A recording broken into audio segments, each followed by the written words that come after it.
Hello student, इस video में मैंने आपको अंशों का निर्गमन जो कि अंशों का जब्तीकरण और पुनर्निर्गमन एक साथ कैसे करते हैं वो बताऊंगा। अंशों का निर्गमन का ये जो क्वेश्चन है ये हुआ आपका ओवर सब्सक्रिप्शन यानी कि जितना इशू किया जाता है अगर उससे अधिक एप्लीकेशन आ जाते हैं तो उसकी एंट्री कैसे करते हैं, साथ ही साथ उसका हरण यानी कि फॉरफीचर और पुनर्निर्गमन यानी कि रीइश्यू। ठीक है, ये क्वेश्चन मैं बेसिकली हिंदी मीडियम स्टूडेंट के लिए बताने जा रहा हूँ। एक स्टूडेंट ने मुझे क्वेश्चन भेजा हुआ है, देन उस क्वेश्चन को देखते हैं, उसके बाद उसके लिए किस तरह से एंट्रीज करेंगे वो समझेंगे। ठीक है, तो सबसे पहले क्वेश्चन है, ये क्वेश्चन भेजा हुआ है इसलिए मैंने लिख लिया है साथों से।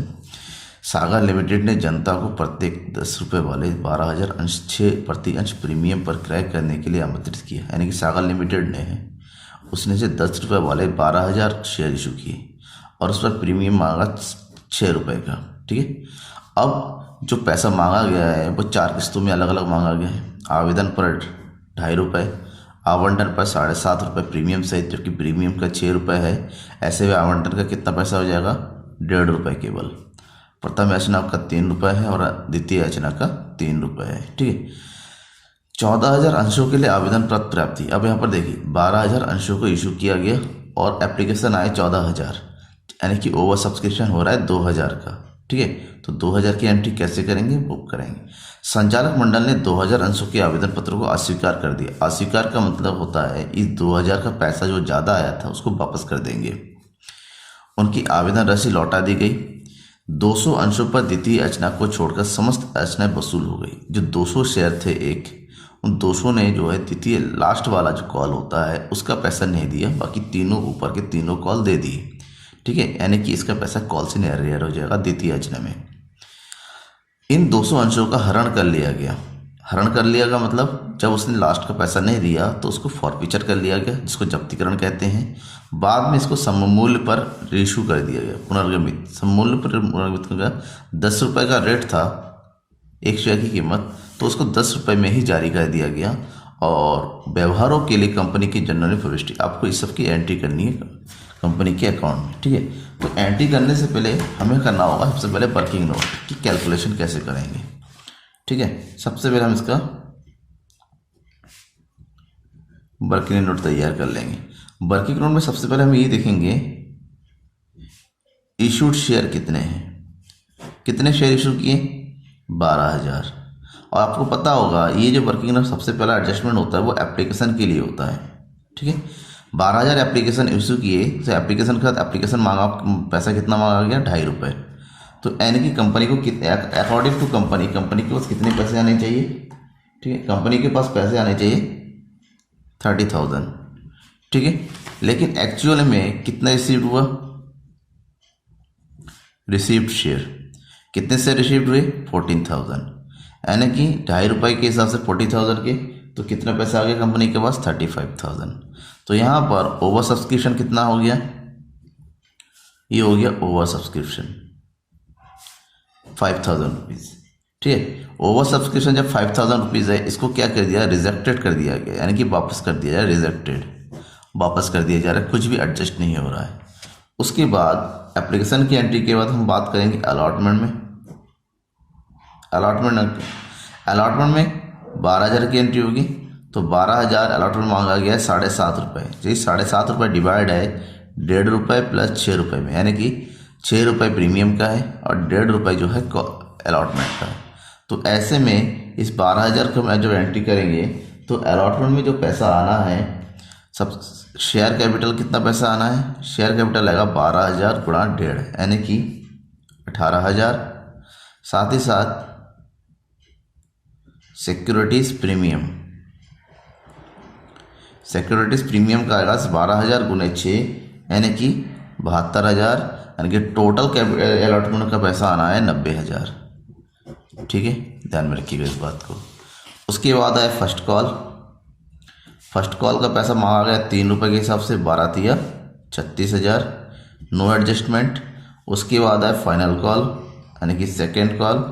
फाइनल कॉल पे मांगा गया 12,000 गुणा 3, यानी कि 36,000। वहीं पर क्वेश्चन में दे रखा है एक व्यक्ति जिसके पास 200 शेयर है, जिसके पास 200 शेयर है, उसने अपना फाइनल कॉल का पैसा नहीं दिया, यानी कि 600 रुपये नहीं दिया। तो 36,000 में से हम 600 को क्या कर देंगे, माइनस कर देंगे। तो यहाँ पर बचेगा 35,400 रुपये आएंगे, यानी कि ये हो गया कॉल्स इन एरियर।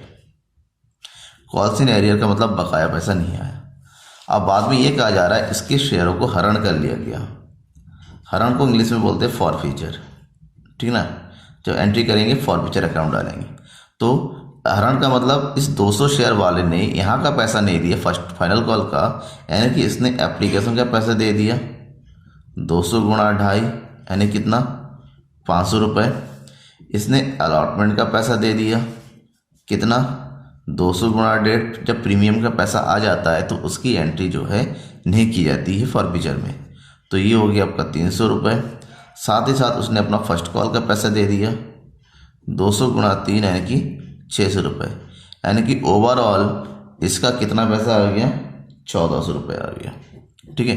तो 1400 रुपये फॉरफीचर हो गया। तो सबसे पहले हम यहाँ तक की एंट्री कर लेंगे, समझ में आ गया आपको।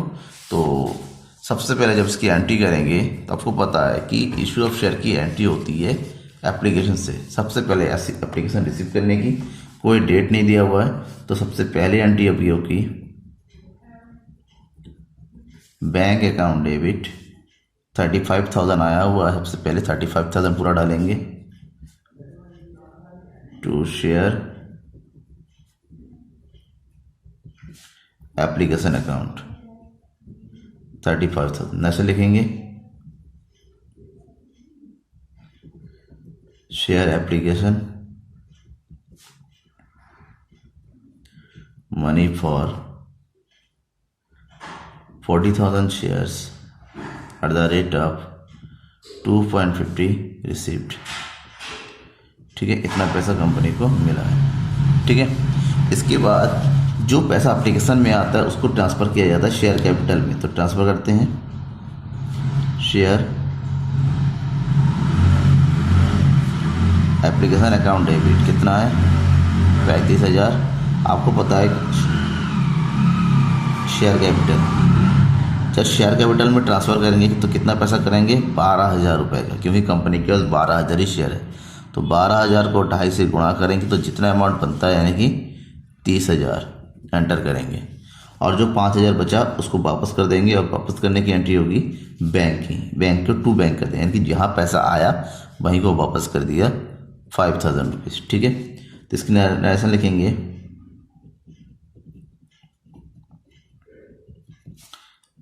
Application money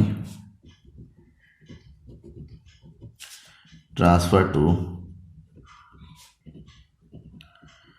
share capital and excess rejected. जो ज़्यादा है उसको क्या कर दिया रिजेक्ट कर दिया, यानी कि वापस कर दिया गया। क्लियर। नेक्स्ट है थर्ड में अलॉटमेंट में एंट्री करेंगे। अलॉटमेंट में सबसे पहले ड्यू करने की एंट्री करते हैं, किसका एंट्री हो जाएगी शेयर अलॉटमेंट अकाउंट डेबिट।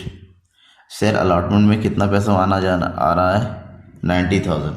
आपने जो कैलकुलेशन किया है उस कैलकुलेशन को सामने रखिएगा। ये देखिए 90,000 आना है, ये अलग चीज़ है, दो अलग अलग चीज़ों में आना है, तो उसकी एंट्री करेंगे to share capital. Share capital में कितना आना है 12,000 गुणे 1.5, यानी कि आ जाएगा यहाँ पर 18,000 रुपये टू बाकी पैसा है सिक्योरिटी प्रीमियम का, सिक्योरिटीज प्रीमियम रिजर्व बोलते हैं इसको अकाउंट। ये आ जाएगा यहाँ पर 72,000, ठीक है। यानी कि लिखेंगे इसकी narration share allotment money due बोलते हैं, कितना पैसा भी आना है, ठीक है।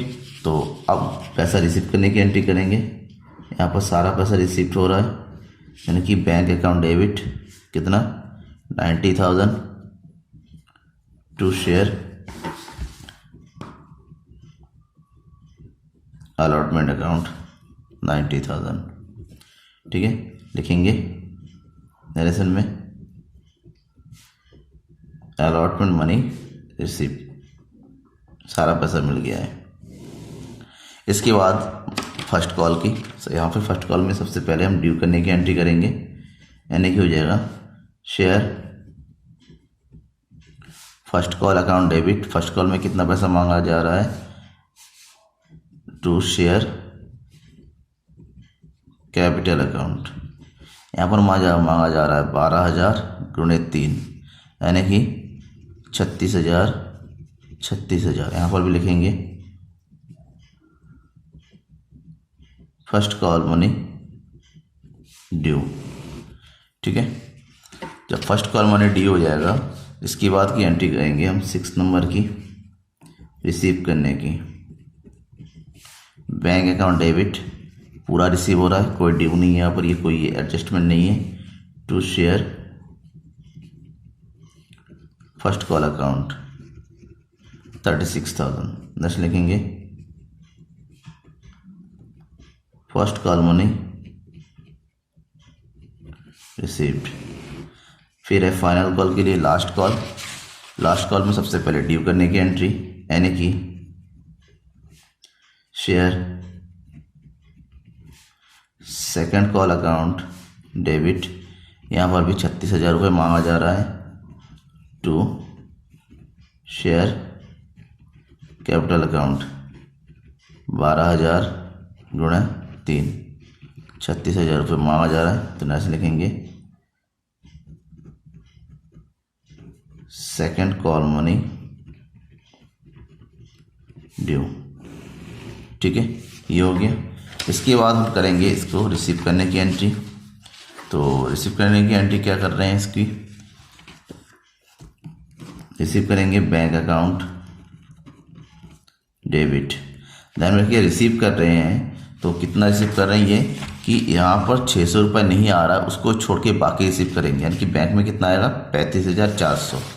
ठीक है, बैंक में आएगा 200 शेयरों को छोड़ के। टोटल ऑफ शेयर कितना है 12,000, यानी कि यहाँ पर 11,800 गुणा 3, तो 11,800 शेयरों को 3 से गुणा करके कितना आ रहा है, कितना पैसा रिसीव होगा 35,400।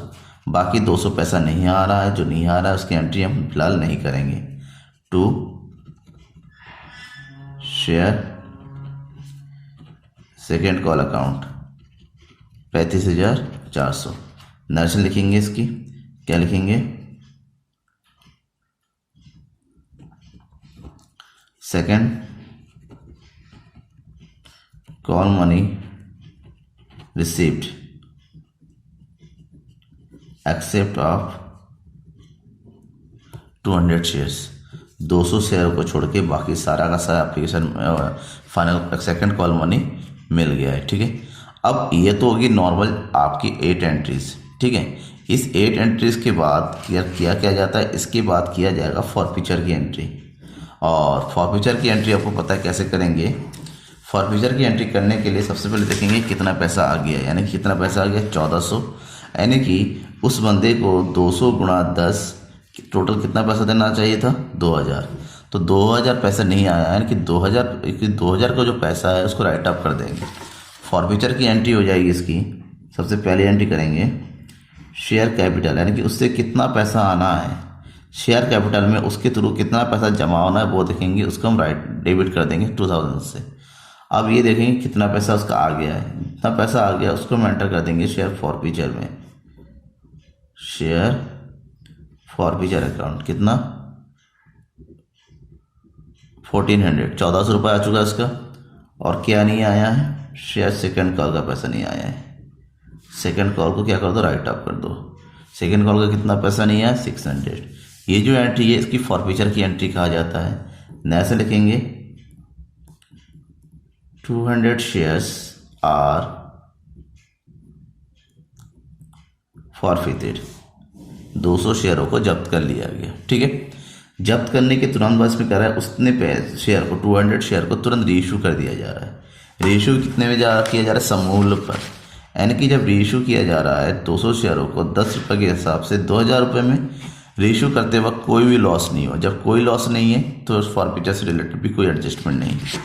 तो सारा रीइशू कीजिए, रीइशू करते हुए एक ही बार में सारा पैसा आ रहा है यहाँ पर। तो बैंक अकाउंट डेबिट, ठीक है, 200 गुणा 10 यानी कि कितना पैसा, 2000 रुपये पूरा आ गया टू शेयर कैपिटल अकाउंट, सारा पैसा कैपिटल अकाउंट में, ठीक है।